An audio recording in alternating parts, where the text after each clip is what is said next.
지금부터 들려드릴 이야기는 25년을 참고 견디다가 마침내 지옥 같은 결혼 생활에서 탈출한 한 여자의 이야기입니다. 61살 최은숙 씨는 그날 밤 거울에 비친 자신의 얼굴을 보며 처음으로 결심했죠. 더 이상은 안 되겠다고요. 뺨에는 시퍼렇게 멍이 들어 있었고 입술은 터져서 피가 맺혀 있었습니다. 오른쪽 눈두덩이도 부어올라 있었어요. 거울 속 자신의 모습이 낯설었습니다. 이게 정말 나일까 하는 생각이 들었죠. 한때는 밝게 웃던 여자였는데요. 이제는 눈빛마저 죽어 있는 사람이 되어 있었습니다. 남편 강민호는 중견건설회사의 산무이사였어요. 밖에서는 점잖고 신사적인 사람으로 통했지만 집에만 들어오면 완전히 다른 사람이 되었죠. 그날도 저녁 식사가 조금 늦었다는 이유만으로 은숙 씨의 머리채를 잡고 흔들었습니다. 밥이 늦었다고 소리를 지르며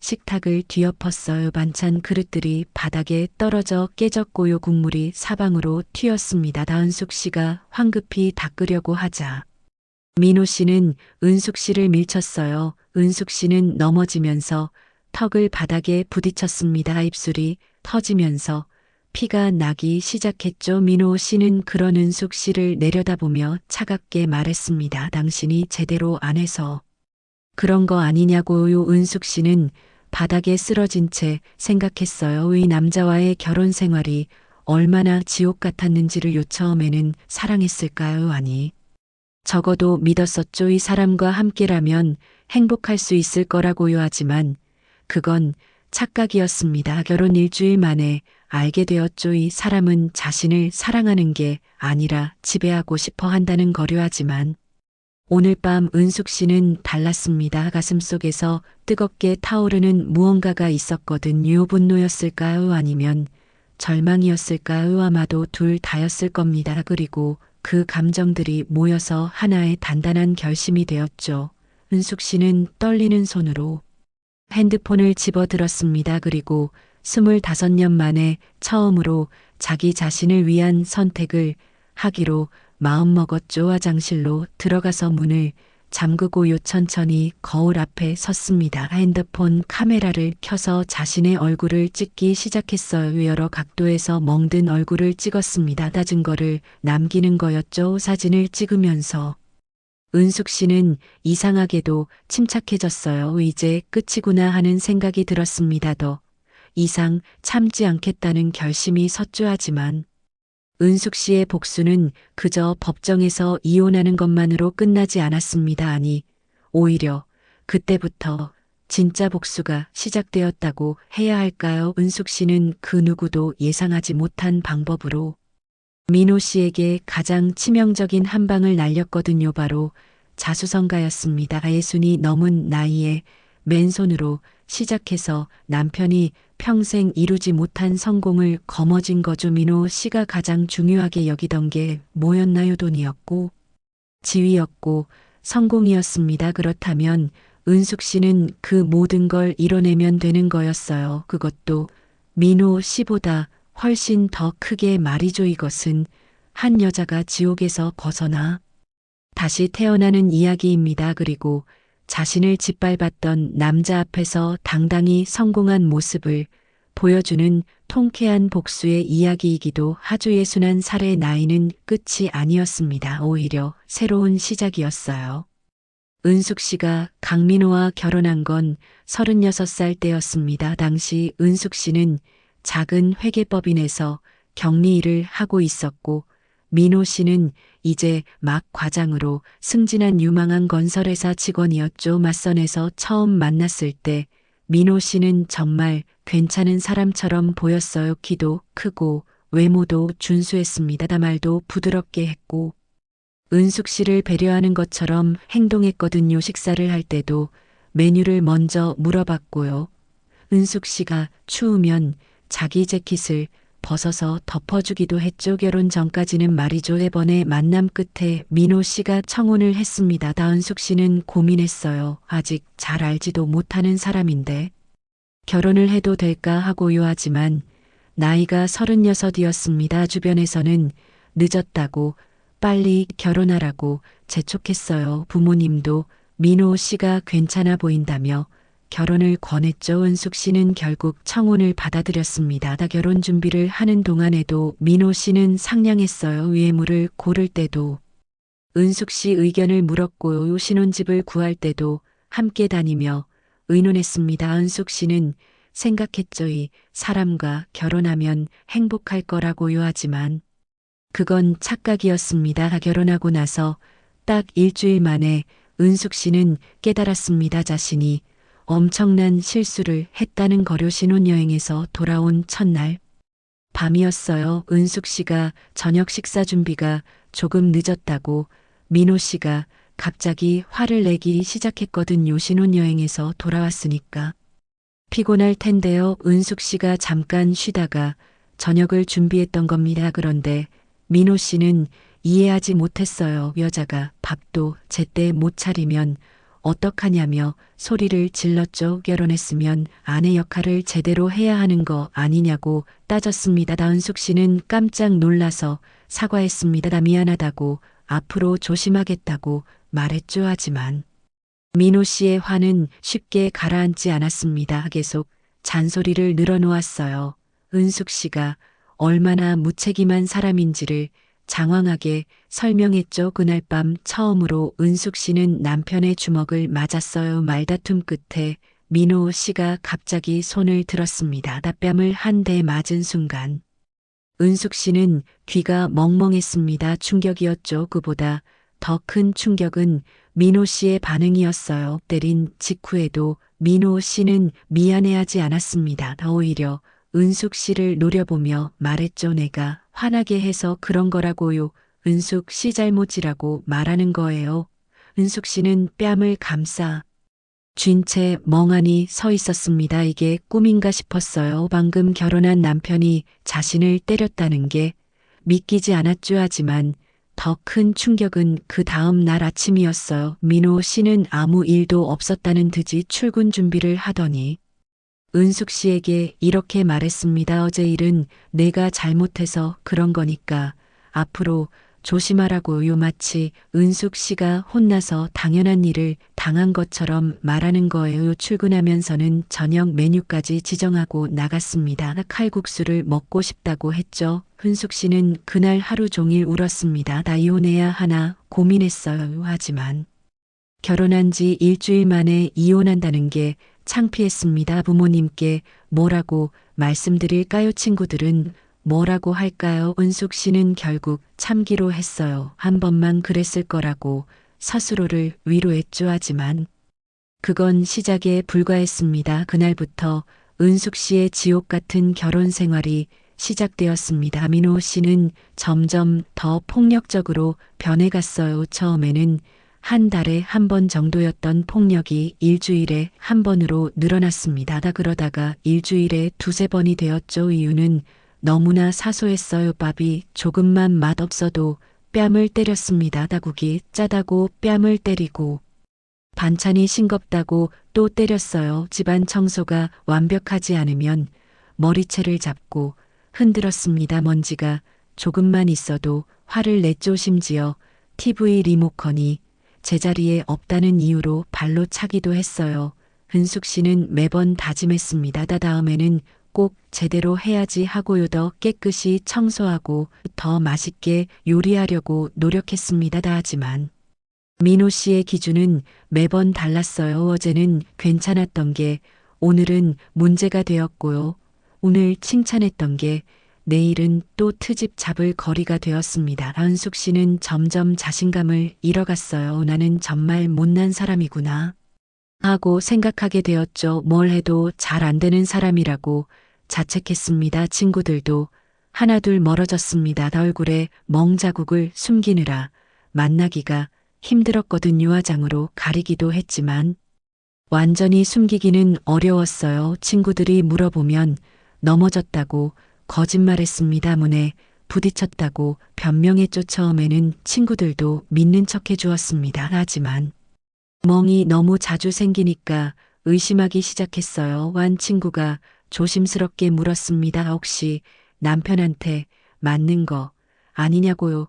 은숙 씨는 황급히 부인했습니다. 아니라고, 절대 그런 일 없다고 말했죠. 친구는 더 이상 묻지 않았지만 표정이 어두웠어요. 그 후로 친구도 연락이 뜸해졌습니다. 은숙 씨는 점점 고립되어 갔어요. 가족들에게도 말하지 못했어요. 민호 씨가 밖에서는 모범적인 사위로 행동했기 때문이죠. 명절 때마다 시댁에 가면 민호 씨는 효자 노릇을 톡톡히 했습니다. 다시 부모님께 용돈도 넉넉히 드렸고요. 어머니 어깨도 주물러 드렸죠. 시어머니는 늘 말했어요. 은수가 내가 참 복받았다. 우리 민호 같은 사람 만나기 힘들다고요. 이렇게 착하고 효자인 남편을 뒀으니 얼마나 좋으냐고 했습니다. 그 말을 들을 때마다 은숙 씨의 가슴은 미어졌습니다. 아무도 자신의 고통을 알아주지 않는다는 게 너무 외로웠거든요. 친정에 가서도 마찬가지였어요. 은숙 씨 부모님도 민호 씨를 좋아했습니다. 예의 바르고 성실하다고 칭찬했죠. 명절 때마다 선물도 잘 챙겨오는 사위라며 자랑했습니다. 은숙 씨가 힘들다고 말하면 어떻게 될까요? 아마 믿지 않을 거예요. 그렇게 착한 사람이 그럴 리 없다고 할 겁니다. 오히려 은숙 씨더러 남편한테 잘하라고 할지도 몰랐죠. 그래서 은숙 씨는 입을 다물었습니다. 혼자서 모든 걸 견뎠어요. 세월이 흘러 민호 씨는 차장이 되고 부장이 되고 이사가 되었습니다. 회사에서의 지위가 올라갈수록 집에서의 폭력은 더 심해졌어요. 자신이 대단한 사람이라고 착각하기 시작한 거죠. 상무이사가 되고 나서는 더 심해졌습니다. 자기는 100명이 넘는 직원을 거느린 임원이라며 으스댔어요. 그런 사람의 아내가 오 모양이면 어떡하냐고. 은숙 씨를 질책했죠. 은숙 씨에게는 점점 더 많은 것을 요구했습니다. 아침 6시에 일어나서 아침 식사를 차려야 했고 유민호 씨의 옷은 항상 다림질이 완벽해야 했습니다. 단추 하나라도 떨어지면 안 되었죠. 집안은 먼지 하나 없이 깨끗해야 했고 요민호 씨가 퇴근할 때쯤이면 저녁 식사가 준비되어 있어야 했습니다. 조금이라도 기준에 미치지 못하면 바로 폭력이 시작되었습니다. 은숙 씨는 매일매일이 전쟁터 같았어요. 언제 폭발할지 모르는 지뢰밭을 걷는 기분이었죠. 민호 씨의 얼굴색을 살피며 살았습니다. 현관문이 열리는 소리만 들려도 가슴이 철렁했어요. 오늘은 기분이 어떨까? 오늘은 무사히 넘어갈 수 있을까? 하고요. 그렇게 25년이 흘렀습니다. 은숙 씨의 삶은 점점 작아졌어요. 처음에는 밝고 활기찼던 여자가 이제는 움츠러들고 두려움에 떠는 여자가 되어 있었죠. 웃는 법도 잊어버렸습니다. 친구도 없었고 취미도 없었어요. 오직 남편을 위해 사는 삶이었습니다. 거울을 볼 때마다 은숙 씨는 생각했습니다. 저 사람이 정말 나일까 하고요. 예전에 자신은 어디로 갔을까요? 하지만 그날 밤은 달랐어요. 뺨에 시퍼런 멍이 든 채로 거울을 보던 은숙 씨의 눈빛이 변하기 시작했거든요. 이제 정말 끝을 봐야겠다는 결심이 섰습니다. 그리고 은숙 씨는 깨달았습니다. 자신에게는 아직 한 가지가 남아 있다는 거요. 바로 젊은 시절 회계법인에서 일하면서 익혔던 장부 관리와 숫자 감각이었죠. 격리로 10년을 일했던 경험이 있었습니다. 그건 민호 씨가 빼앗아 가지 못한 유일한 것이었어요. 안숙 씨의 능력이었고 은숙 씨의 재능이었습니다. 그리고 그게 나중에 은숙 씨의 무기가 될 거라는 거려. 그날 밤 은숙 씨는 알았습니다. 탈출할 때가 왔다는 거요. 그날 밤 민호 씨가 술을 마시고 들어와서 은숙 씨를 때린 뒤 침대에 쓰러져 자고 나서요. 은숙 씨는 조용히 침실을 나왔습니다. 손은 떨렸지만 마음은 이상하게 차분했어요. 거실 소파에 앉아서 은숙 씨는 생각했죠. 이제 정말 끝을 봐야겠다고요. 더 이상 이렇게 살 수는 없다고요. 처음 한 일은 증거를 모으는 거였습니다. 은숙 씨는 조심스럽게 화장실로 가서 거울 앞에 섰어요. 그리고 핸드폰으로 자신의 얼굴을 찍기 시작했죠. 뺨에 멍 자국이 선명하게 보였습니다. 보라색과 파란색이 섞인 멍이었어요. 입술의 상처도 그대로 담겼고요. 터진 부분에서 아직도 피가 조금 맺혀 있었습니다. 사진을 찍으면서 은숙 씨의 눈에서 눈물이 흘러내렸어요. 분하고 억울했지만 동시에 뭔가 시원한 느낌도 들었습니다. 드디어 증거를 남기고 있다는 안도감이었죠. 이제 더 이상 숨기지 않아도 된다는 해방감이었습니다. 그 다음 며칠 동안 은숙 씨는 조용히 준비를 시작했습니다. 민호 씨가 출근하고 나면 은숙 씨는 집안 곳곳을 살피기 시작했어요. 통장이 어디 있는지, 중요한 서류는 어디에 보관되어 있는지 하나하나 확인했죠. 민호 씨는 모든 돈을 자기가 관리했거든요. 은숙 씨에게는 생활비로 한 달에 100만 원만 주었습니다. 그것도 영수증을 하나하나 챙겨가라고 했죠. 뭘 샀는지 다 보고하라고 했습니다. 하지만 은숙 씨는 지난 몇 년 동안 조금씩 돈을 모아두었어요. 생활비에서 조금씩 아껴서 비상금을 만들어 둔 거죠. 5천 원, 만 원씩 조금씩 모았습니다. 장을 볼 때 조금 싸게 사서 남은 돈을 모았고요. 버스를 타고 갈 곳을 걸어가서 교통비를 아꼈죠. 그렇게 모은 돈이 800만 원 정도 되었습니다. 많은 돈은 아니었지만 은숙 씨에게는 희망이었어요. 이 돈으로 새로운 삶을 시작할 수 있을 거라고 생각했죠. 은숙 씨는 온라인으로 여성 쉼터를 알아봤습니다. 가정폭력 피해자를 위한 쉼터가 여러 곳 있다는 걸 알게 되었어요. 전화번호를 적어두고 용기를 내서 전화를 걸었습니다. 떨리는 목소리로 자신의 상황을 설명했어요. 상담사는 따뜻하게 대해 주었습니다. 언제든 오라고 했죠. 준비가 되면 연락하라고 말했습니다. 그 말을 듣고 은숙 씨는 조금 안심이 되었어요. 갈 곳이 있다는 게 큰 위안이 되었거든요. 민호 씨가 출장을 간다고 했을 때 은숙 씨는 기회를 놓치지 않았어요. 이틀 동안 부산에 출장을 간다고 했습니다. 은숙 씨에게는 완벽한 타이밍이었죠. 출장 가는 날 아침이었습니다. 은숙 씨는 늘 하던 것처럼 민호 씨의 출장 가방을 챙겨주었어요. 옷을 개서 넣고 세면도구를 챙겼죠. 양말도 새 것으로 준비했습니다.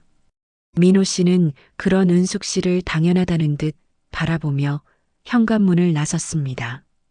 잘 다녀오라는 인사도 없이요. 그냥 문을 쾅 닫고 나갔죠.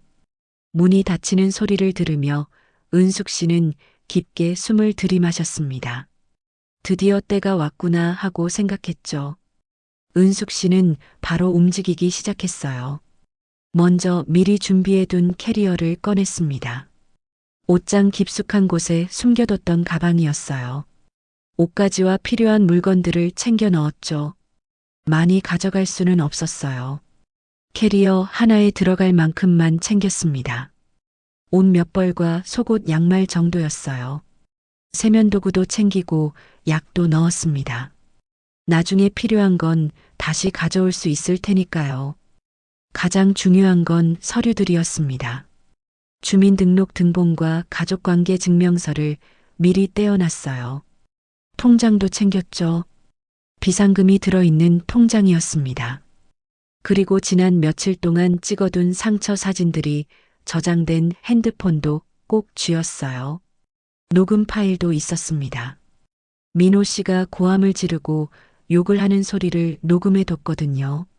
짐을 다 꾸리고 나서 은숙 씨는 집안을 한 바퀴 둘러봤습니다. 25년을 살았던 공간이었어요. 하지만 이곳은 은숙 씨에게 집이 아니라 감옥이었죠. 따뜻한 추억보다는 고통스러운 기억들로 가득한 곳이었습니다. 거실 소파에는 민호 씨가 술 마시고 앉아있던 자리가 있었어요. 식탁에는 몇 번이나 뒤엎어졌던 흔적이 남아 있었죠. 침실 벽에는 민호 씨가 던진 물건이 부딪혀서 생긴 자국도 있었습니다. 은숙 씨는 미련 없이 현관문을 나섰어요.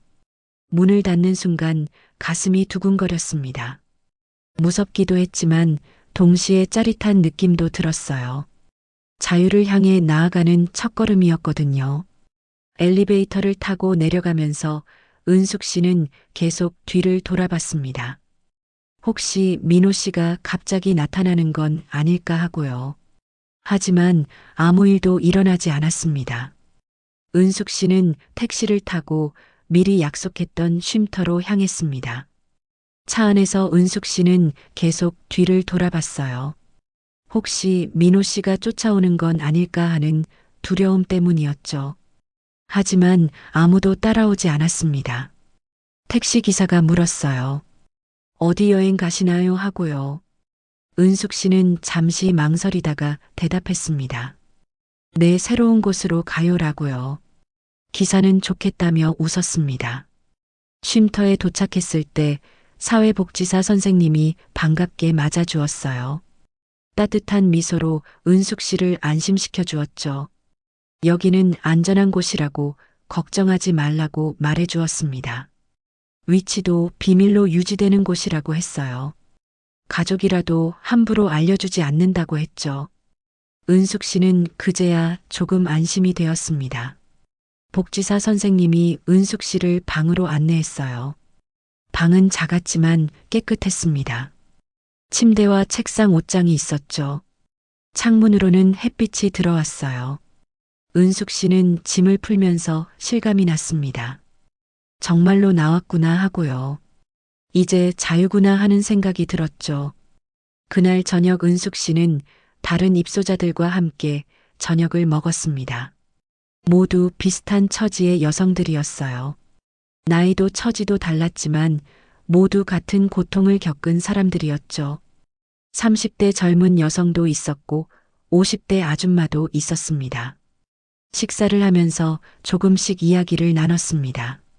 서로의 상처를 이해하고 위로해 주었어요. 누구도 상대방을 판단하지 않았습니다. 그저 따뜻하게 안아주었죠. 은숙 씨는 이곳에서 처음으로 편안함을 느꼈습니다. 누군가 언제 화를 낼까 전전긍긍하지 않아도 되는 곳이었거든요. 큰 소리를 낼 필요도 없었고요. 눈치를 볼 필요도 없었습니다. 그냥 편하게 숨을 쉴 수 있는 곳이었어요. 밤이 되어 침대에 누웠을 때 은숙 씨는 울었어요. 하지만 이번에는 슬픔의 눈물이 아니었습니다. 해방감의 눈물이었죠. 드디어 자유로워졌다는 안도감이 밀려왔거든요. 은숙 씨는 천장을 바라보며 생각했습니다. 이제 어떻게 살아야 할까 하고요. 일단은 일자리를 구해야 했습니다. 돈을 벌어야 독립할 수 있었거든요. 쉼터는 임시 거처일 뿐이었어요. 빨리 자립해야 했습니다. 다음 날 아침 은숙 씨는 일찍 일어났습니다. 오랜만에 편안하게 잔 밤이었어요. 악몽도 꾸지 않았습니다. 민호 씨가 쫓아오는 꿈을 꾸지 않았죠. 아침 식사 후 은숙 씨는 복지사 선생님과 상담을 했어요. 앞으로의 계획에 대해 이야기를 나눴습니다. 선생님은 당장 급한 건 일자리라고 했어요. 경제적으로 자립해야 한다고 조언했죠. 은숙 씨는 고민했습니다. 예순한 살의 여자를 고용할 곳이 있을까요?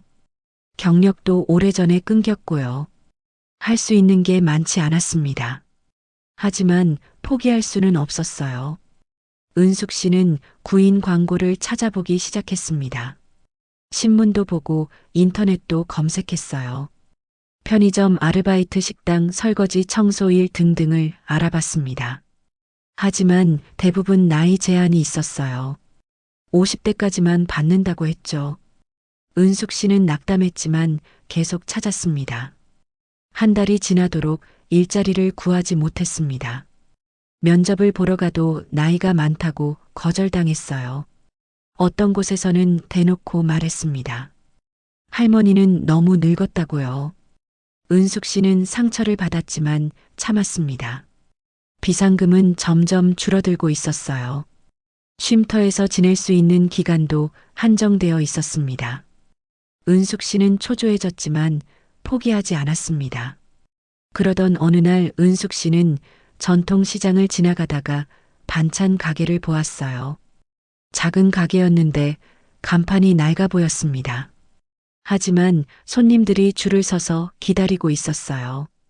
인기 있는 가게인가 보다 하고 지나치려는데요. 가게 앞에 구인 광고가 붙어 있었습니다. 반찬 만드는 사람을 구한다는 내용이었죠. 나이 제한은 없다고 적혀 있었어요. 은숙 씨는 주저없이 가게로 들어갔습니다. 가게 안에는 60대 후반쯤 되어 보이는 할머니가 계셨어요. 반찬을 담아 손님들에게 주고 계셨죠. 은숙 씨가 일하고 싶다고 하자 할머니는 위아래로 훑어봤습니다. 나이가 좀 있네 하고 중얼거렸어요. 은숙 씨는 솔직하게 말했습니다. 61살이라고 하지만 건강하고 부지런하다고요. 할머니는 물었죠. 반찬 만들 줄 아냐고요. 은숙 씨는 자신 있게 대답했어요. 25년 동안 매일 요리를 했다고 못 만드는 반찬이 없다고 말했죠. 할머니는 당장 한번 해보라고 했습니다. 테스트를 하는 거였어요. 은숙 씨는 주방으로 들어가서 김치찌개를 끓였어요. 냉장고에 있는 재료들을 살펴보고요. 김치와 돼지고기를 꺼내서 손질했습니다. 양파와 대파도 썰었어요. 능숙하게 재료를 다루는 모습을 보고 할머니는 고개를 끄덕였습니다. 김치찌개가 완성되자 할머니가 맛을 봤어요. 한 숟가락 떠서 입에 넣더니 눈을 감고 음미했습니다. 그러더니 고개를 끄덕이며 말했죠. 괜찮네, 내일부터 나오라고요. 은숙 씨는 너무 기뻐서 눈물이 날 뻔했습니다. 할머니는 조건을 설명했어요. 아침 6시에 출근해서 저녁 6시에 퇴근하는 일이라고요. 하루 12시간 일하고 한 달에 200만 원을 준다고 했습니다. 은숙 씨에게는 큰 돈이었어요. 흔쾌히 수락했죠. 은숙 씨는 그렇게 반찬 가게에서 일하기 시작했습니다. 다음 날부터 출근했어요. 새벽같이 일어나서 시장으로 갔습니다.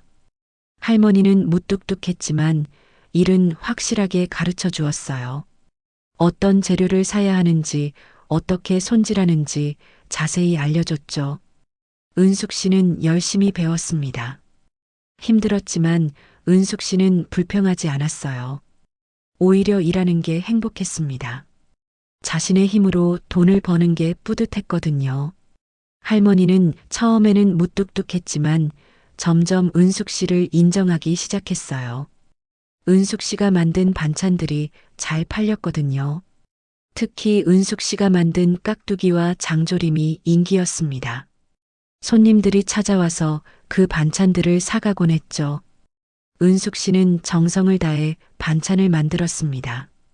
재료 하나하나를 정성스럽게 다뤘어요. 마음을 담아서 만들었죠. 그게 맛에서 느껴졌던 것 같습니다. 2달쯤 지났을 때 할머니가 은숙 씨에게 물었어요. 혹시 이 가게를 인수할 생각이 없냐고요. 할머니는 나이가 들어서 이제 그만두고 싶다고 했습니다. 손자들도 보고 싶고 쉬고 싶다고 했죠. 하지만 이 가게를 아무한테나 넘기고 싶지는 않다고요. 은숙 씨처럼 정성스럽게 일하는 사람한테 넘기고 싶다고 말했습니다. 은숙 씨는 가슴이 두근거렸습니다. 이건 정말 큰 기회였거든요. 하지만 동시에 걱정도 되었어요. 가게를 인수할 돈이 없었습니다. 할머니는 1,000만 원만 내고 나머지는 장사하면서 갚으라고 했습니다. 권리금 3천만 원 중에 1,000만 원만 먼저 내라는 거였죠. 은숙 씨는 고민했어요. 남은 비상금이 200만 원밖에 없었거든요. 200만 원으로 어떻게 1,000만 원을 만들 수 있을까요? 은숙 씨는 용기를 내서 할머니에게 말했어요. 200만 원밖에 없다고 솔직하게 털어놨죠. 사정을 설명했습니다. 남편의 폭력을 피해 나왔다고요. 가진 게 이것밖에 없다고 말했습니다. 할머니는 한참을 생각하더니 말했습니다. 그럼 200만 원만 내고 나머지는 천천히 갚으라고요. 대신 정말 열심히 해야 한다고 당부했죠. 이 가게를 잘 키워서 성공하라고 격려해 주었습니다. 은숙 씨는 눈물이 났습니다. 이렇게 자신을 믿어주는 사람이 있다는 게 감사했거든요. 세상이 다 버린 줄 알았는데요. 이렇게 따뜻한 사람도 있다는 게 감동적이었습니다. 은숙 씨는 할머니에게 깊이 고개를 숙였어요. 꼭 성공해서 은혜를 갚겠다고 약속했습니다. 할머니는 고개를 끄덕이며 은숙 씨의 손을 꼭 잡아주었습니다. 은숙 씨는 그렇게 작은 반찬 가게의 주인이 되었습니다. 61살에 처음으로 자기 사업을 시작한 거죠. 간판에는 은숙 씨의 이름을 걸었어요.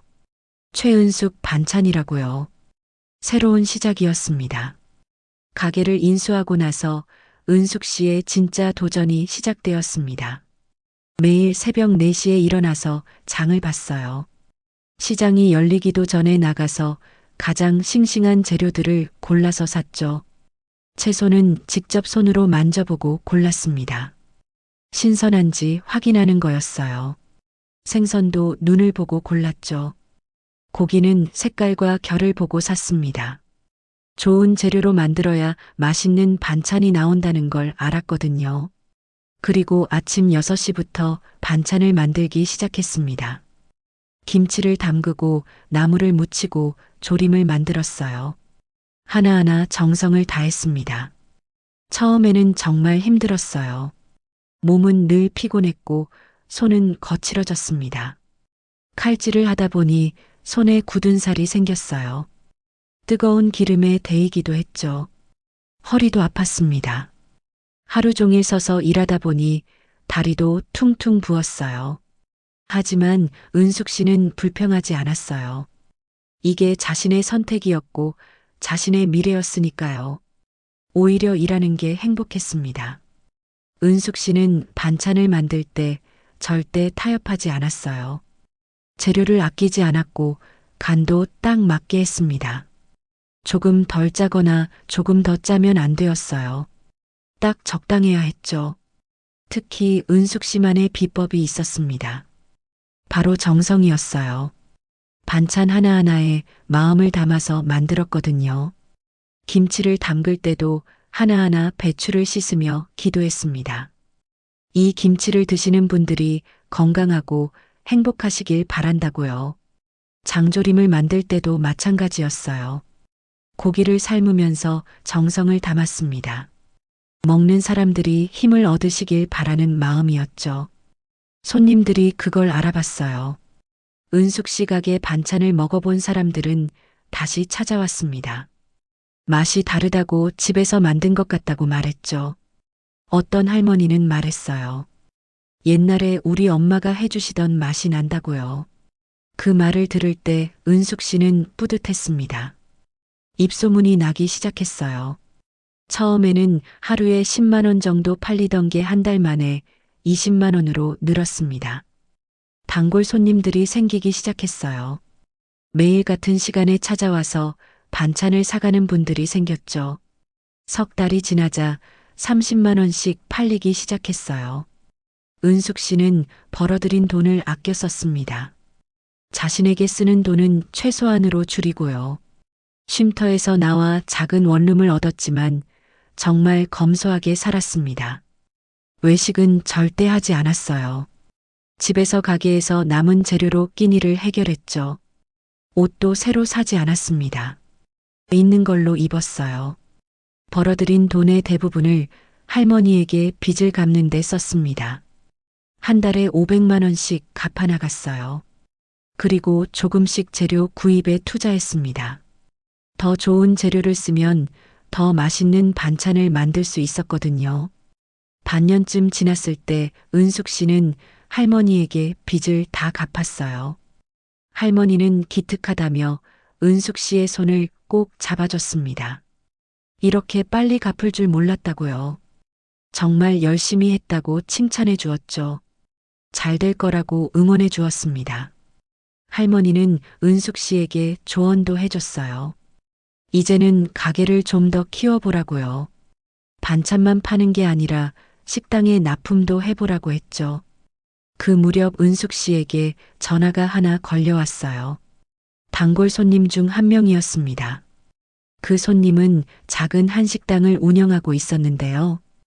은숙 씨 가게 반찬을 식당에 납품해 줄 수 있냐고 물었죠. 손님들이 반찬이 맛있다고 어디서 사냐고 자꾸 물어본다는 거예요. 은숙 씨는 기뻤지만 걱정도 되었어요. 지금도 바쁜데 더 많이 만들 수 있을까 하고요. 하지만 기회를 놓칠 수는 없었습니다. 은숙 씨는 할 수 있다고 대답했어요. 조건을 협의했습니다. 매일 아침 7시에 반찬을 배달하기로 했어요. 김치 깍두기 나물 3가지 장조림 멸치볶음 등을 납품하기로 했죠. 그날부터 은숙 씨는 더 일찍 일어나기 시작했습니다. 새벽 3시에 일어나서 준비를 했어요. 식당에 납품할 반찬과 가게에서 팔 반찬을 따로 만들었죠. 정말 힘들었지만 은숙 씨는 포기하지 않았습니다. 잠은 줄었지만 마음은 충만했어요. 자신의 사업이 커지고 있다는 게 신기했거든요. 한 달이 지나자 또 다른 식당에서 연락이 왔어요. 입소문을 듣고 자기 식당에도 납품해 달라는 거였죠. 그 다음 달에는 또 다른 곳에서 연락이 왔습니다. 은숙 씨는 고민했습니다. 혼자서는 감당하기 어려운 양이었거든요. 새벽 3시에 일어나서 밤 9시까지 일하고 있었어요. 하루에 18시간을 일하는 거였죠. 더 이상은 혼자 할 수 없었습니다. 은숙 씨는 결심했어요. 사람을 고용하기로 한 거죠. 쉼터에서 알게 된 김 선생님이라는 분이 있었습니다. 그분도 은숙 씨처럼 가정폭력을 피해 나온 사람이었어요. 50대 중반의 여성이었죠. 일자리를 찾고 있다는 얘기를 들었습니다. 은숙 씨는 김 선생님에게 연락했습니다. 함께 일하지 않겠냐고 제안했어요. 월급은 200만 원을 주겠다고 했죠. 김 선생님은 흔쾌히 승낙했습니다.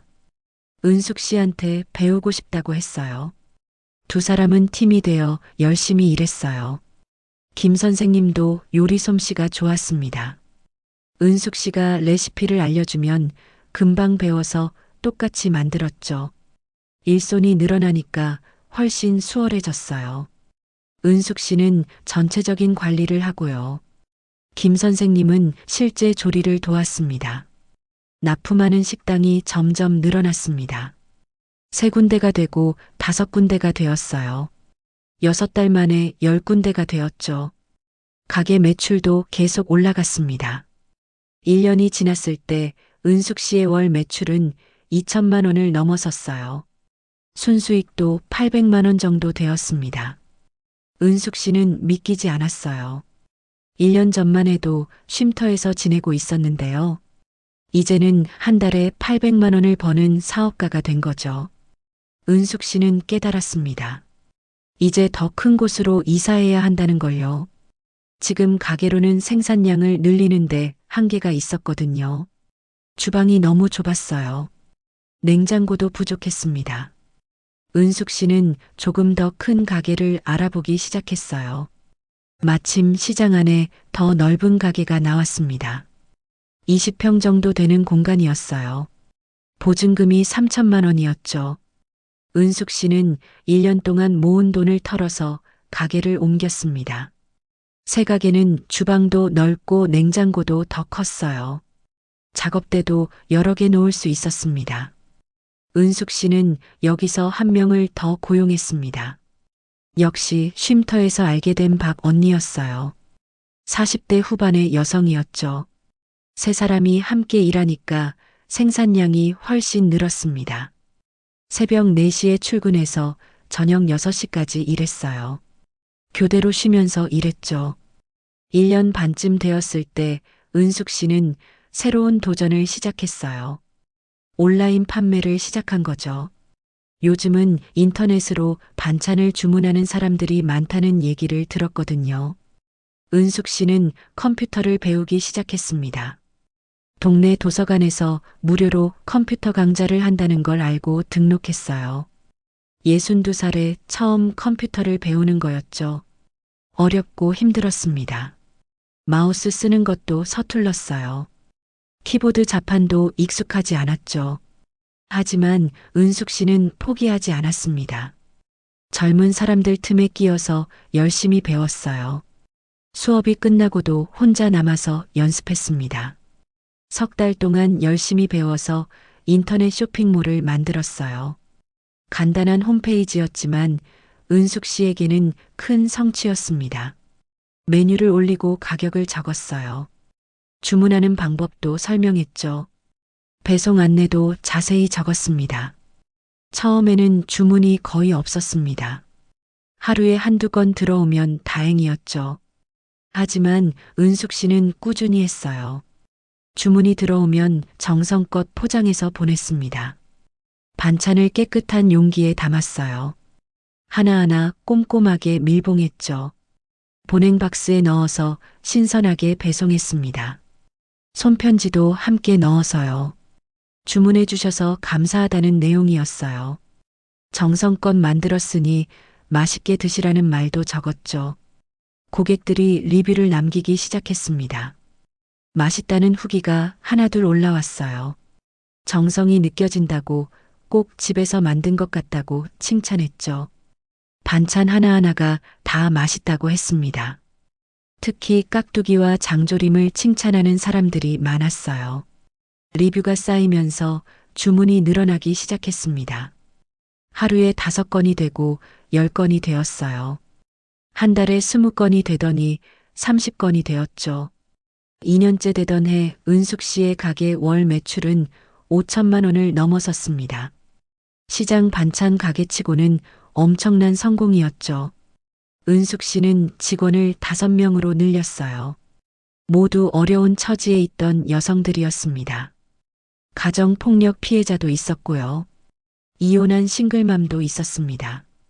은숙 씨는 그들에게 일자리를 주고 싶었거든요.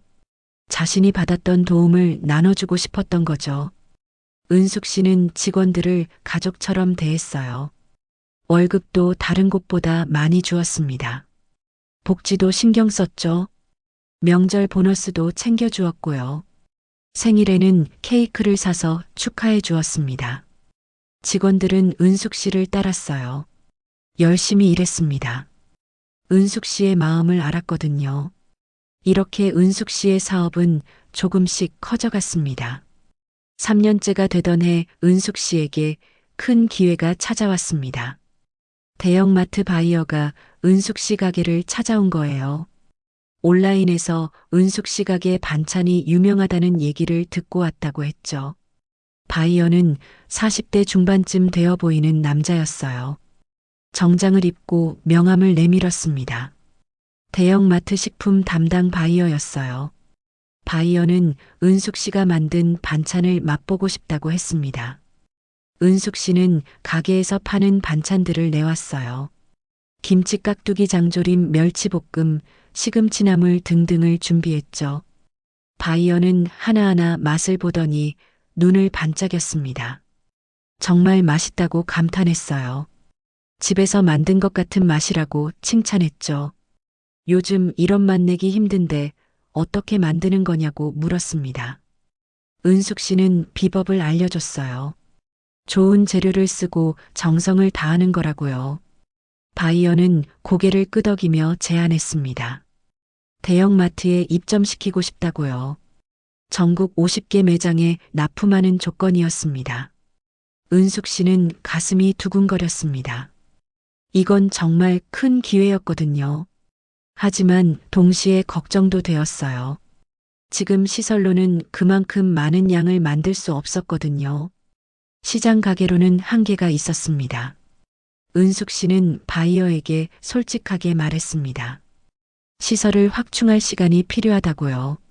지금은 소규모로 하고 있어서 대량 생산이 어렵다고 했죠. 바이어는 이해한다며 석 달의 준비 기간을 주었어요. 그동안 공장을 만들라고 했습니다. 식품 안전 기준도 맞춰야 한다고 했죠. 은숙 씨는 큰 결심을 했습니다. 시장 가게를 정리하고 제대로 된 공장을 차리기로 한 거죠. 은숙 씨는 은행에 가서 대출을 알아봤어요. 사업 계획서를 직접 만들어서 제출했습니다. 그동안 컴퓨터를 배운 게 도움이 되었죠. 계획서에는 지난 3년간의 매출을 자세히 적었어요. 어떻게 성장해 왔는지를 보여줬습니다. 대형마트 납품 계약서도 첨부했죠. 은행 직원은 처음에는 시큰둥했어요. 60이 넘은 여자가 공장을 차린다는 게 믿기지 않았던 거죠. 나이도 많은데 대출을 해줘도 되는지 고민했습니다. 하지만 은숙 씨는 지난 3년간의 매출 자료를 보여줬습니다. 꾸준히 성장해온 그래프를 보여줬죠. 또 대형마트와의 계약서도 제시했어요. 확실한 거래처가 있다는 증거였습니다. 은행 직원의 태도가 바뀌었습니다. 자료를 자세히 검토하더니 고개를 끄덕였어요. 대출이 승인되었고 은숙 씨는 1억 원을 빌릴 수 있었습니다. 은숙 씨는 그 돈으로 경기도 외곽에 작은 공장을 얻었습니다. 100평 정도 되는 공간이었죠. 건물주가 처음에는 식품 공장은 안 된다고 했어요. 하지만 은숙 씨가 정성껏 설득했습니다.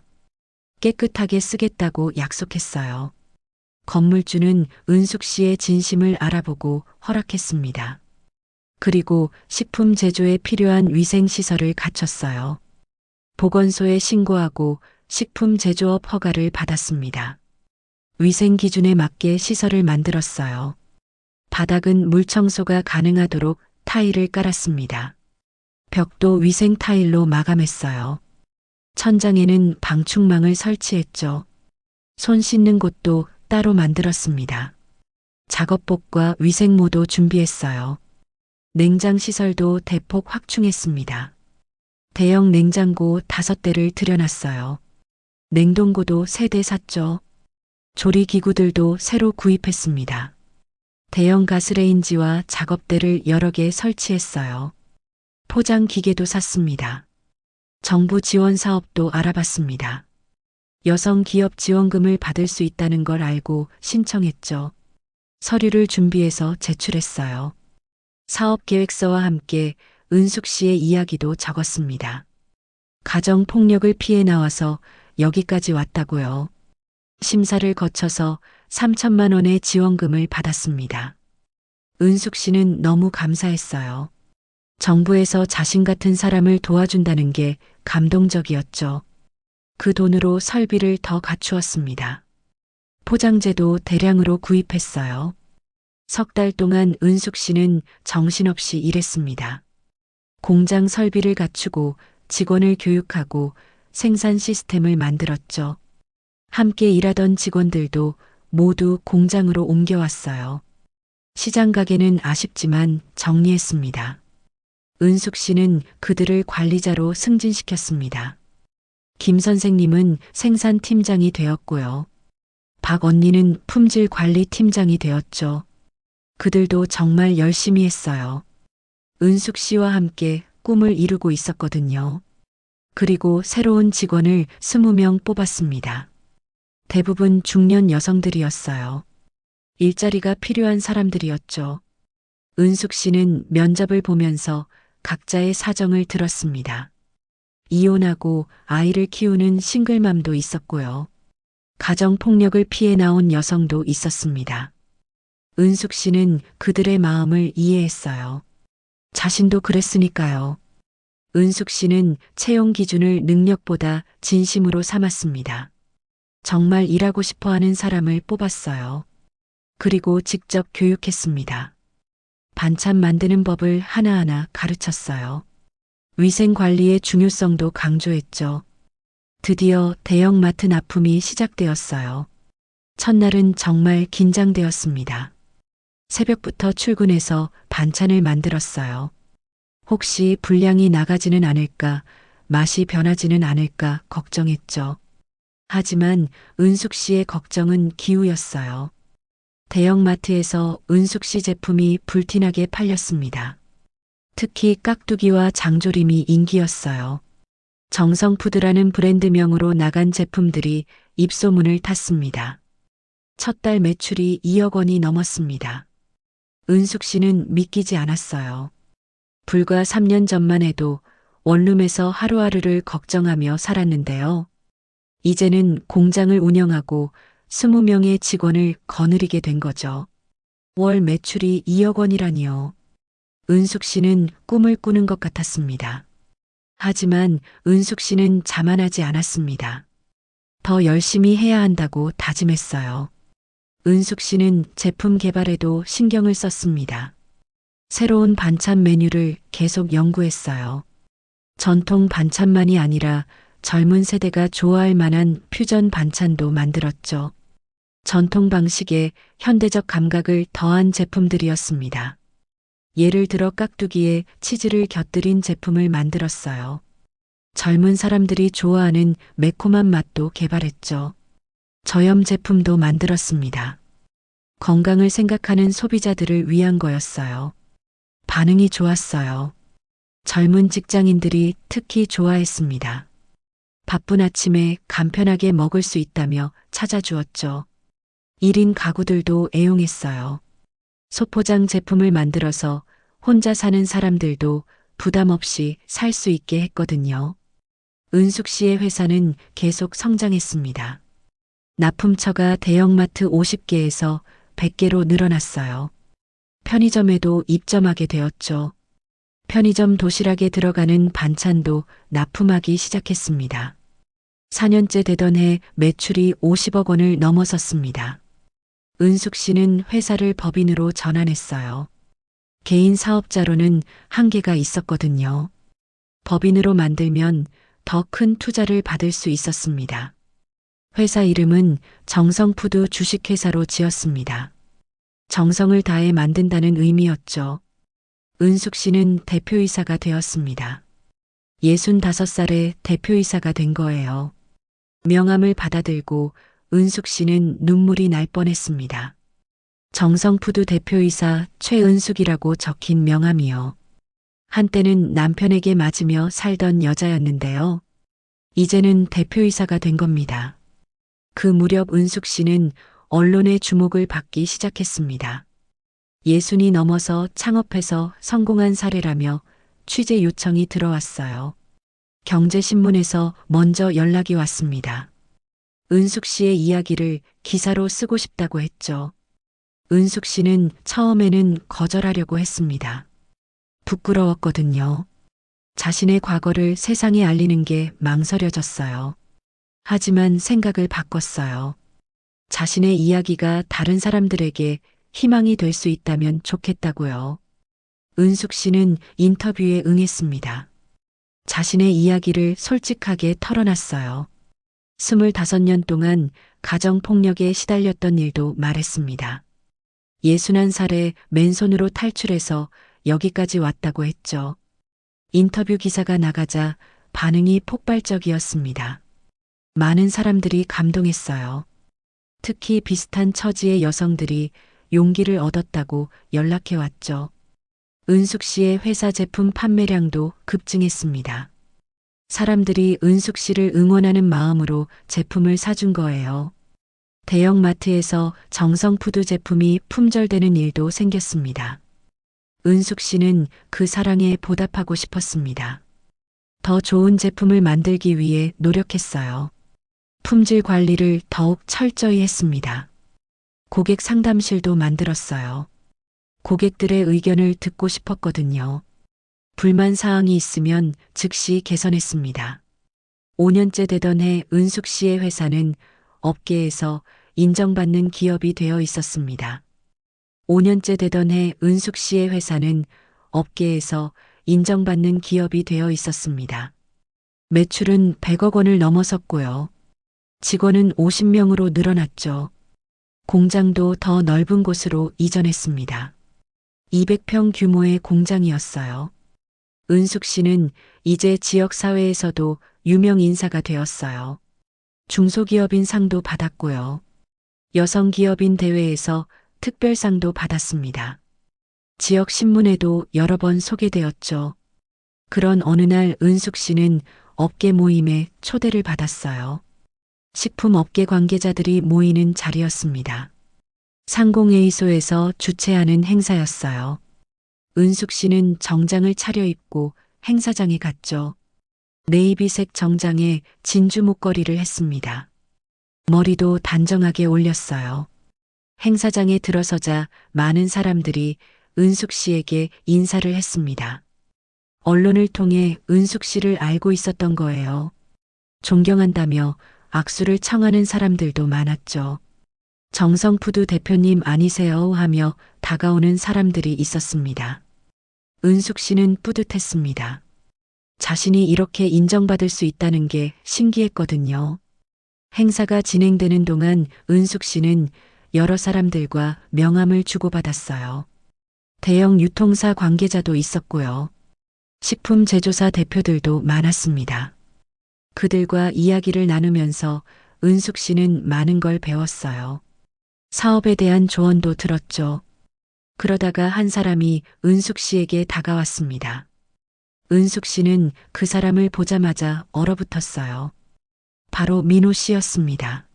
민호 씨도 은숙 씨를 알아봤어요. 두 사람은 잠시 말없이 서로를 바라봤습니다. 민호 씨는 많이 변해 있었어요. 5년 전보다 훨씬 늙어 보였습니다. 머리는 희끗희끗했고 얼굴에는 주름이 가득했죠. 눈가의 주름이 특히 깊어 보였어요. 옷차림도 초라했습니다. 한때는 명품 정장을 입고 다니던 사람이었는데요. 지금은 낡은 양복을 입고 있었습니다. 구두도 달아 있었죠. 전체적으로 피곤하고 지쳐 보이는 모습이었습니다. 민호 씨가 먼저 입을 열었어요. 은수가 하고 불렀죠. 목소리는 떨리고 있었습니다. 예전에 그 당당하고 거만하던 목소리가 아니었어요. 은숙 씨는 차갑게 대답했어요. 강 선생님이라고 부르세요 라고 말했죠. 우리 사이가 그렇게 편한 사이가 아니지 않냐고 덧붙였습니다. 민호 씨는 당황한 표정을 지었습니다. 한때는 25년을 함께 산 부부였는데요. 이제는 남처럼 대하는 은숙 씨가 낯설었던 거죠. 그러더니 물었어요. 여기는 어떻게 온 거냐고요. 은숙 씨는 당당하게 대답했습니다. 초대를 받아서 왔다고 자신도 이 업계 사람이라고 말했죠. 민호 씨는 믿을 수 없다는 표정이었어요. 은숙 씨에게 물었습니다. 무슨 일을 하고 있냐고요. 은숙 씨는 명함을 꺼내서 민호 씨에게 건넸어요. 명함에는 이렇게 적혀 있었습니다. 정성푸드 주식회사 대표이사 최은숙이라고요. 회사 로고와 연락처도 깔끔하게 인쇄되어 있었어요. 민호 씨는 명함을 보고 얼굴이 하얗게 질렸습니다. 정성푸드는 요즘 식품업계에서 가장 주목받는 회사 중 하나였거든요. 성장세가 무서운 기업으로 유명했죠. 대형마트 어디를 가도 정성푸드 제품이 있었습니다. 민호 씨는 떨리는 목소리로 물었어요. 이게 내 회사냐고요. 정말 내가 만든 회사냐고 다시 한번 물었죠. 은숙 씨는 고개를 끄덕였습니다. 네, 제가 5년 전에 창업한 회사예요. 라고 차분하게 말했죠. 민호 씨는 할 말을 잃은 것 같았어요. 한참을 멍하니 명함을 들여다보더니 고개를 떨구었습니다. 은숙 씨는 민호 씨에게 물었어요. 강 선생님은 여기 무슨 일로 오셨어요? 라고요. 혹시 회사를 운영하고 계시냐고 물었죠. 민호 씨는 작은 목소리로 대답했습니다. 자신은 지금 작은 식품회사에 다니고 있다고요. 영업사원으로 일한다고 했죠. 월급쟁이라고 덧붙였습니다. 은숙 씨는 놀랐습니다. 한때 상무이사였던 사람이 이제는 영업사원이 된 거였어요. 민호 씨는 계속 말했습니다. 회사에서 해고당한 후 재취업하기가 어려웠다고요. 나이도 많고 평판도 안 좋아서 아무도 채용해주지 않았다고 했죠. 60명이 넘는 곳에 이력서를 냈지만 다 떨어졌다고요. 겨우 작은 회사에 들어갔는데 월급도 적고 일도 힘들다고 했어요. 한 달에 200만 원을 받는다고 말했습니다. 예전 월급의 10분의 1도 안 되는 금액이었죠. 민호 씨는 계속 말을 이었습니다. 재산도 거의 다 날렸다고요. 이혼 소송에서 절반을 은숙 씨한테 줬고요. 나머지도 생활비로 다 써버렸다고 했습니다. 지금은 작은 원룸에서 혼자 산다고 했어요. 은숙 씨는 민호 씨의 말을 가만히 듣고 있었습니다. 동정심은 들지 않았어요. 오히려 이게 인과응보구나 싶었죠. 자신이 뿌린 대로 거두는 거라고 생각했습니다. 민호 씨는 은숙 씨에게 말했습니다. 미안하다고, 자신이 잘못했다고요. 당신한테 너무 못했다고 인정했죠. 용서해달라고 부탁했습니다. 목소리가 떨렸어요. 진심으로 후회하는 것 같았습니다. 하지만 은숙 씨는 차갑게 대답했어요.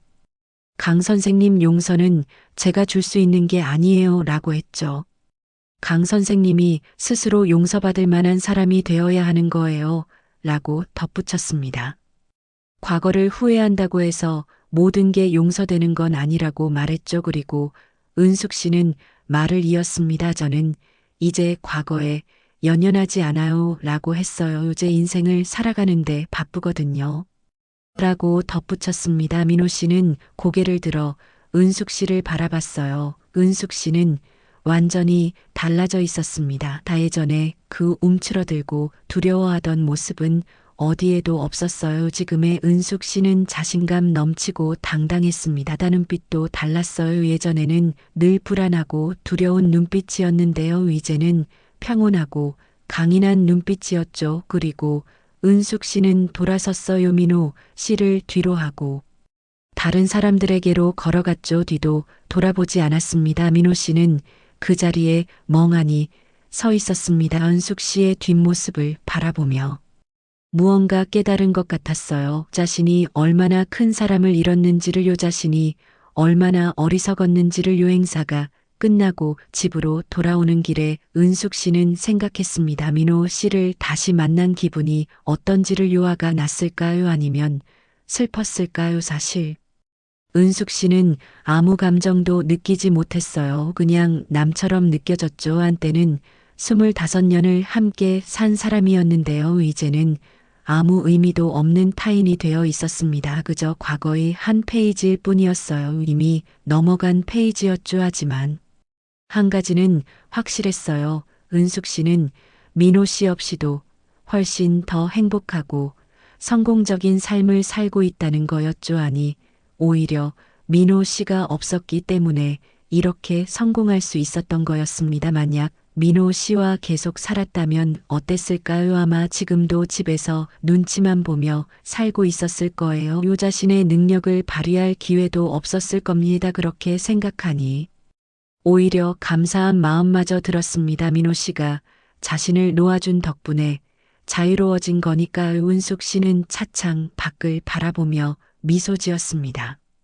민호 씨와의 재회 후 몇 달이 지났습니다. 은숙 씨의 회사는 계속 성장하고 있었어요. 새로운 제품 라인을 출시했고 해외 수출도 시작했죠. 일본과 미국 한인마트에 제품을 수출하기 시작했습니다. 그러던 어느 날 은숙 씨는 민호 씨가 다니는 회사에 대한 소식을 들었습니다. 우연히 업계 사람과 이야기를 나누다가 알게 된 거였어요. 그 회사가 자금난으로 어려움을 겪고 있다는 거였습니다. 곧 문을 닫을지도 모른다는 소문이 돌았죠. 은숙 씨는 그 회사의 정보를 알아봤어요. 회사 이름은 한솔식품이라는 곳이었습니다. 알고 보니 꽤 괜찮은 기술력을 가진 회사였어요. 특히 발효 식품 분야에서 좋은 기술을 보유하고 있었습니다. 다만 경영이 잘못되어서 어려움을 겪고 있었던 거죠. 대표가 사업 확장을 너무 급하게 하는 바람에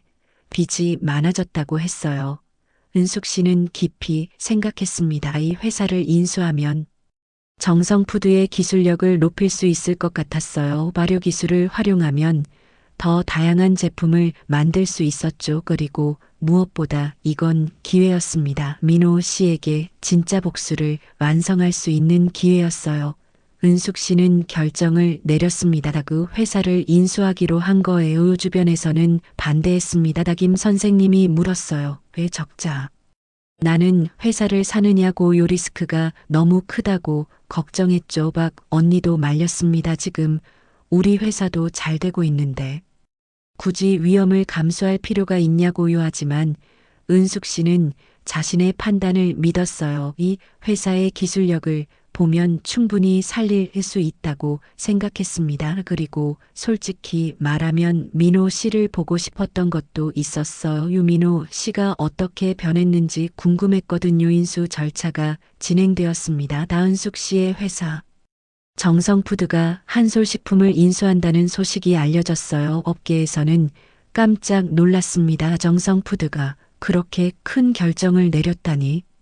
하고 요민호 씨는 그 소식을 듣고 충격을 받았습니다. 자신의 직장을 전 부인이 인수한다는 게 믿기지 않았던 거죠. 동료들도 수군거렸어요. 강 대리 부인이 우리 회사를 산다며 하고 요민호 씨는 고개를 들 수가 없었습니다. 다인수가 완료된 후 은숙 씨는 한솔식품을 방문했습니다. 새로운 경영 방침을 발표하기 위해서였어요. 회의실에 직원들이 모였습니다. 다 30명 정도 되는 직원들이었어요. 유민호 씨도 그 자리에 있었죠. 맨 뒷자리에 조용히 앉아 있었습니다. 다은숙 씨는 단상에 올라서서 말하기 시작했어요. 자신을 소개했습니다. 다 정성푸드 대표이사 최은숙이라고요. 앞으로 이 회사를 정상화시키겠다고 했습니다. 직원들의 일자리는 보장하겠다고 약속했죠. 다만 실력 있는 사람만 남기겠다고 덧붙였습니다. 열심히 일하는 사람에게는 기회를 주겠지만 그렇지 않은 사람은 정리하겠다고 했어요. 은숙 씨는 계속 말했습니다. 이 회사가 어려움을 겪은 이유를 분석했다고 했어요. 경영 시스템이 부실했고 품질 관리가 허술했다고 지적했죠. 앞으로는 철저한 관리 시스템을 도입하겠다고 말했습니다. 그리고 중요한 말을 덧붙였어요. 특히 갑질이나 직장 내 괴롭힘은 절대 용납하지 않겠다고 했습니다. 그런 행동을 하는 사람은 즉시 해고하겠다고 경고했죠. 성별이나 나이, 학벌로 차별하는 것도 금지라고 했습니다. 모두가 평등하게 일하는 회사를 만들겠다고 선언했어요. 은숙 씨는 민호 씨를 똑바로 쳐다보며 말했습니다. 과거에 어떤 지위에 있었든 이제는 아무 의미가 없다고 요여기서는 모두가 평등하게 일하는 거라고 강조했죠. 실력과 태도로만 평가받을 거라고 말했습니다. 민호 씨는 고개를 숙였습니다. 은숙 씨의 말이 자신을 향한 거라는 걸 알았거든요. 회의가 끝난 후 은숙 씨는 인사팀을 불렀어요. 각 직원들의 평가 자료를 요청했습니다. 다 지난 뒤 2년 동안의 근무 평가를 보고 싶다고 했죠. 자료를 검토하던 은숙 씨는 흥미로운 사실을 발견했어요. 민호 씨의 평가가 아주 낮았던 겁니다. 동료들로부터의 평가가 특히 나빴죠. 고압적이고 협조적이지 않다는 내용이 많았습니다. 지시적이고 독단적이라는 평가도 있었어요. 젊은 직원들을 무시한다는 지적도 있었죠. 은숙 씨는 민호 씨를 불렀습니다. 사무실로 들어온 민호 씨는 긴장한 표정이었어요. 손을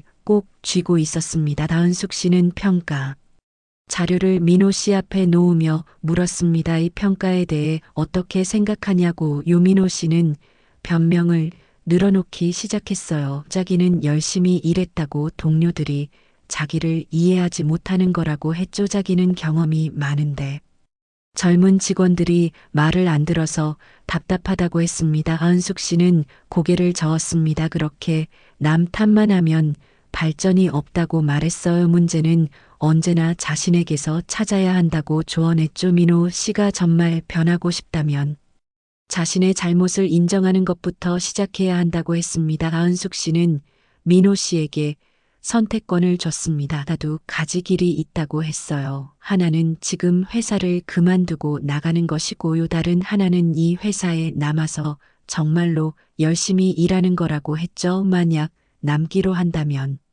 밑바닥부터 다시 시작해야 한다고 덧붙였습니다. 모든 직원들과 평등한 입장에서 일해야 한다고요. 과거의 경력이나 나이는 아무 의미가 없다고 말했습니다. 민호 씨는 한참을 고민했습니다. 나가자니 갈 곳이 없었어요. 나이도 많고 다른데 취직하기도 어려웠죠. 그렇다고 은숙 씨 밑에서 일한다는 게 자존심이 상했습니다. 하지만 현실적으로 선택의 여지가 없었어요. 유민호 씨는 결국 회사에 남기로 했습니다. 은숙 씨는 민호 씨를 참고 관리 업무로 배치했습니다. 가장 낮은 직급이었죠. 영업사원에서 창고 관리로 강등된 겁니다. 민호 씨는 굴욕감을 느꼈지만 참았어요. 그날부터 민호 씨는 창고에서 일하기 시작했습니다. 무거운 상자들을 옮기고 재고를 정리하는 일이었어요. 입고된 물품을 확인하고 출고할 물품을 준비했죠. 한때는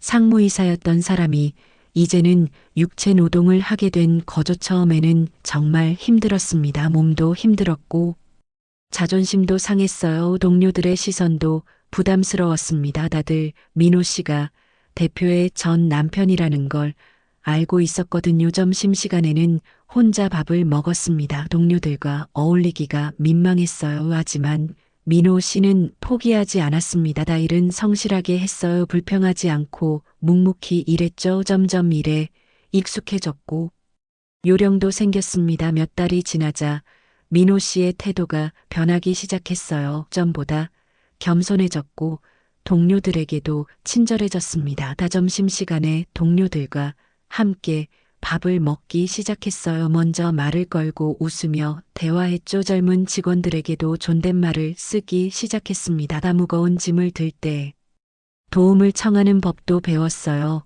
은숙 씨는 그런 민호 씨를 지켜봤어요. 한 달에 한 번씩 한솔식품을 방문했거든요. 변화하려고 노력하는 모습이 보였죠. 완전히 다른 사람이 되어가고 있었습니다. 1년이 지났을 때 은숙 씨는 민호 씨를 다시 불렀습니다. 이번에는 승진 제안이었어요. 민호 씨가 열심히 일하는 모습을 봤다고 인정했죠. 동료들의 평가도 많이 좋아졌다고 말했습니다. 민호 씨를 물류팀 사원으로 승진시키겠다고 했습니다. 급여도 50만 원 올려주겠다고 했어요. 민호 씨는 눈물을 흘렸어요. 고맙다고 말했죠. 자신을 인정해줘서 감사하다고 했습니다. 은숙 씨는 차분하게 말했습니다. 고마워할 필요 없다고. 이건 민호 씨가 노력한 결과라고 말했어요. 그리고 덧붙였죠. 사람은 언제든 변할 수 있다고. 중요한 건 진심으로 변하려는 의지라고요. 나이는 중요하지 않다고 했습니다. 민호 씨는 고개를 끄덕였습니다. 나 자신이 얼마나 큰 잘못을 저질렀는지 이제야 깨닫고 있었어요. 자신이 얼마나 어리석었는지도 알았습니다. 은숙 씨에게 얼마나 잔인했는지도 깨달았죠. 은숙 씨는 민호 씨에게 마지막으로 말했습니다. 과거는 바꿀 수 없지만 미래는 만들어갈 수 있다고요. 이제부터라도 제대로 된 사람으로 살라고 조언했죠. 다른 사람을 존중하고 겸손하게 살라고 당부했습니다. 민호 씨는 그 말을 가슴 깊이 새겼습니다. 사무실을 나가면서 민호 씨는 생각했어요. 은숙 씨가 자신보다 훨씬 큰 사람이라는 거려 복수할 수도 있었는데 오히려 기회를 준 거였습니다. 그날 이후 민호 씨는 정말로 달라졌어요. 성실하게 일했고 동료들에게도 친절했습니다. 예전의 고압적인 모습은 완전히 사라졌죠. 후배들에게 일을 가르칠 때도 친절하게 설명했습니다. 실수에도 화내지 않고 다시 알려줬어요. 동료들도 민호 씨를 인정하기 시작했습니다. 생각보다 괜찮은 사람이라고 말했죠. 한편 은숙 씨의 회사는 계속 성장했습니다. 인수했던 한솔식품도 1년 만에 흑자로 돌아섰어요. 발효 기술을 활용한 새로운 제품들이 인기를 끌었습니다. 다정성 푸드와 시너지 효과를 낸 겁니다. 다정성 푸드는 이제 중견 기업으로 확실히 자리 잡았습니다. 은숙 씨는 업계에서 존경받는 기업인이 되었어요. 이게 바로 은숙 씨의 진짜 복수였습니다. 민호 씨를 망하게 하는 것이 아니라요. 자신이 더 큰 성공을 이루는 것이었죠. 그리고 민호 씨가 자신의 밑에서 일하게 만드는 거였습니다. 하지만 은숙 씨의 복수는 거기서 끝나지 않았어요. 민호 씨에게 다시 일어설 기회를 준 것도 복수의 일부였습니다. 진짜 강한 사람은 상대를 짓밟는 게 아니라 일으켜 세울 수 있는 사람이라는 걸 보여준 거죠. 민호 씨는 이제 알았습니다. 은숙 씨가 얼마나 대단한 사람인지를요. 자신이 얼마나 큰 사람을 잃었는지를요. 그리고 자신이 얼마나 어리석었는지도 깨달았습니다. 민호 씨와의 재회로부터 2년이 더 지났습니다. 은숙 씨는 이제 68살이 되었어요. 하지만 나이는 숫자에 불과했습니다. 은숙 씨는 어느 때보다 활기차고 행복하게 살고 있었거든요. 정성푸드는 이제 직원이 200명이 넘는 중견 기업이 되었습니다. 매출은 300억 원을 넘어섰고요. 업계에서 인정받는 우량 기업으로 자리 잡았죠. 대형 유통사들이 먼저 연락을 해올 정도였습니다. 은숙 씨는 회사 경영뿐만 아니라 사회 활동도 활발히 하고 있었어요. 가정폭력 피해 여성들을 위한 재단을 설립했습니다. 재단 이름은 새 출발 재단이었어요. 은숙 씨가 직접 이사장을 맡았죠. 재단 설립식 날 은숙 씨는 선언했습니다. 이 재단은 가정폭력으로 고통받는 여성들에게 희망을 주는 곳이라고요. 단순히 쉼터를 제공하는 것을 넘어서 자립을 돕겠다고 말했죠. 재단에서는 가정폭력 피해자들에게 쉼터를 제공했습니다. 안전한 곳에서 몸과 마음을 치유할 수 있도록 도왔어요. 또 법률 지원과 심리 상담도 해줬습니다. 전문 변호사들이 무료로 상담해 주었고요. 심리 치료사들이 트라우마 치료를 해줬죠.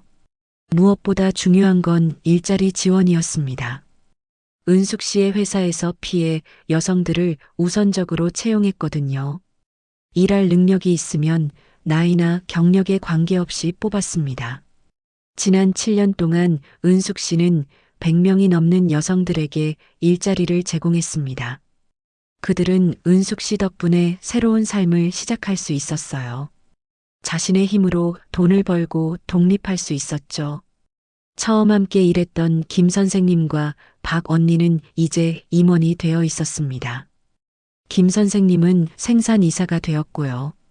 박 언니는 품질 관리 이사가 되었죠. 둘 다 은숙 씨와 함께 성장한 사람들이었습니다. 그들은 은숙 씨의 가장 든든한 동반자였어요. 어느 날 은숙 씨는 대통령 표창을 받았어요. 여성 인권 신장과 사회 공헌을 인정받은 거였습니다. 청와대에서 시상식이 열렸어요. 은숙 씨는 정장을 차려입고 시상식에 참석했습니다.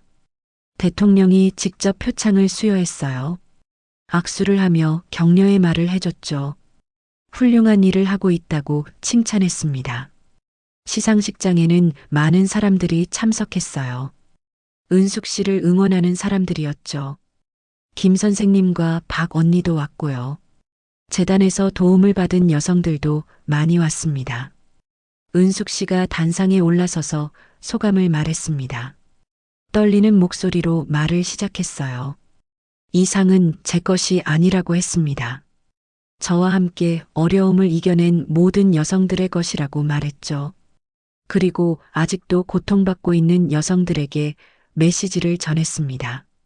절대 포기하지 말라고, 언제든 새로운 시작이 가능하다고요. 나이는 중요하지 않다고, 용기만 있으면 된다고 말했어요.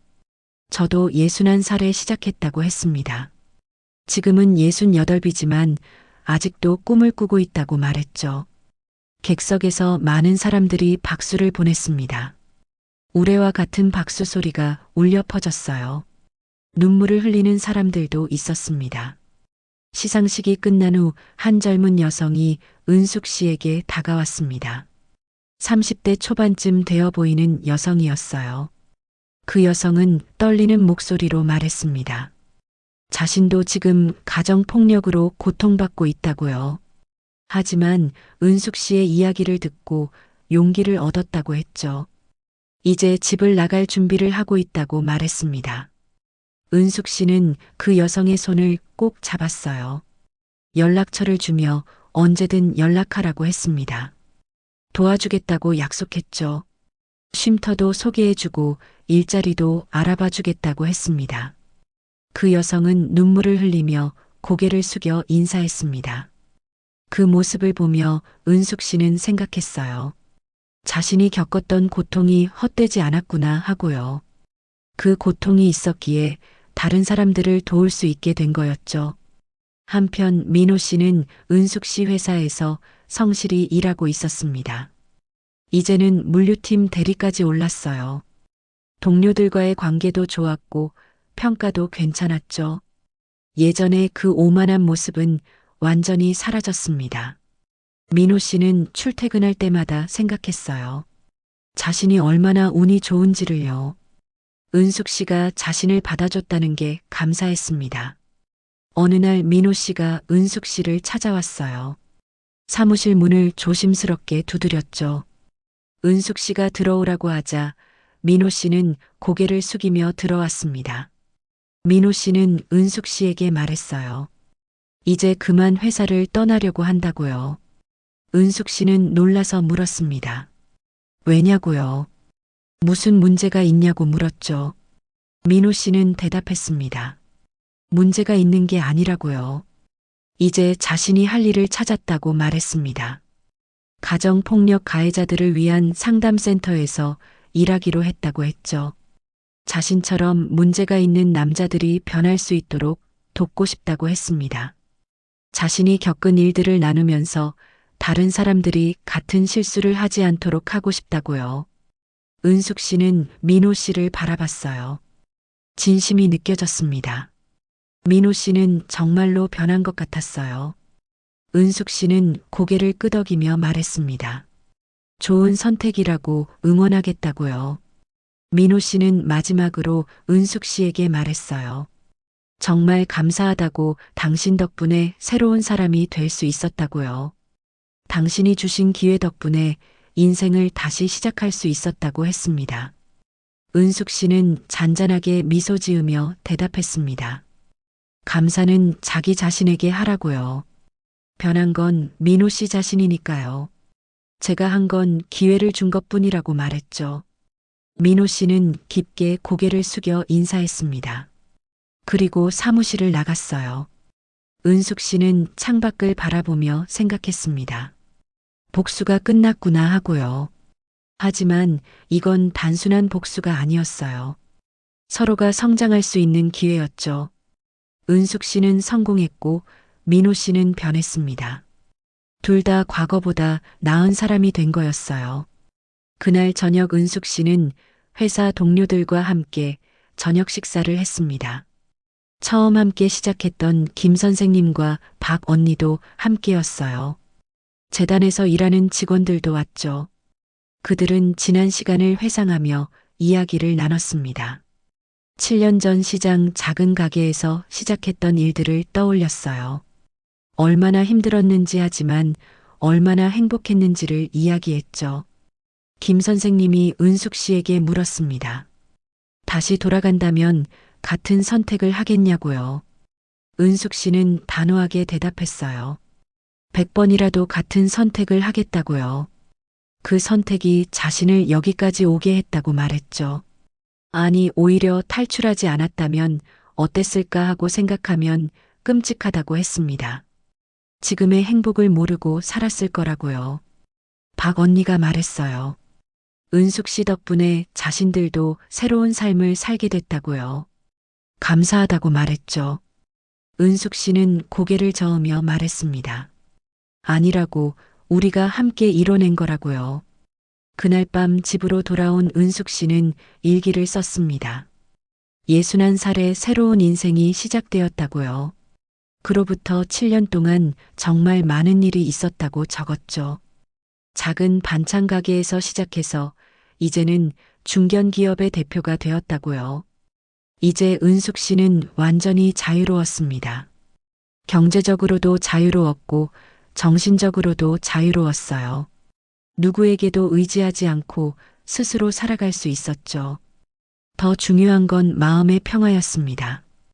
더 이상 두렵지 않았어요. 누군가 화를 낼까 전전긍긍할 필요가 없었죠. 매일 아침 눈을 뜰 때마다 감사했습니다. 하루하루가 선물 같았거든요. 은숙 씨는 앞으로의 계획도 세우고 있었어요.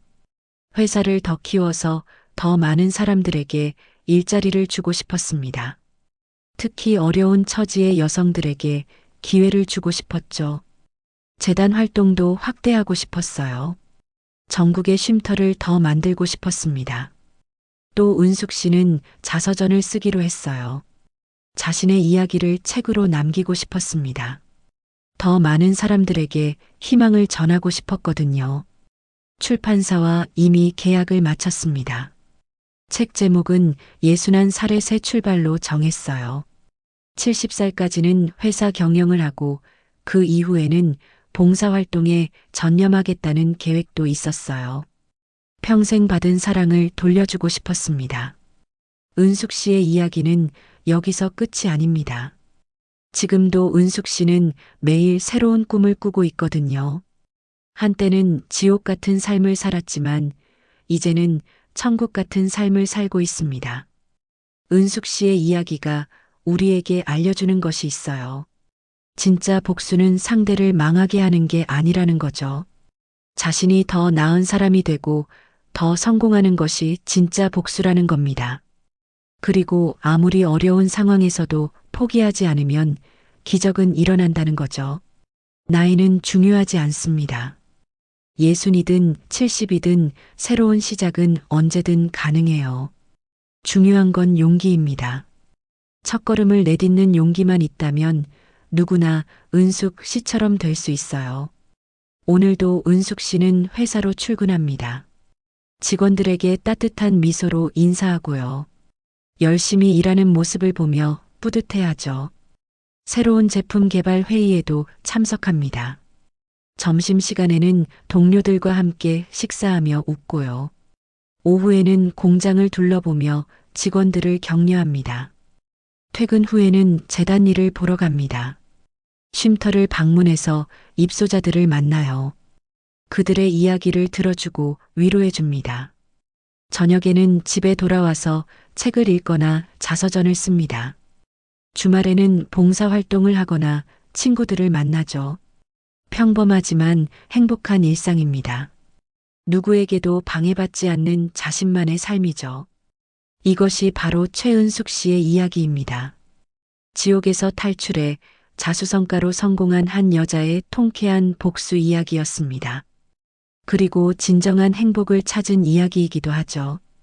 은숙 씨는 오늘도 누군가에게 희망을 전하고 있습니다. 당신도 할 수 있다고, 언제든 새로운 시작이 가능하다고 말하고 있어요. 그 메시지가 오늘 이 이야기를 듣고 계신 여러분에게도 전해지길 바랍니다.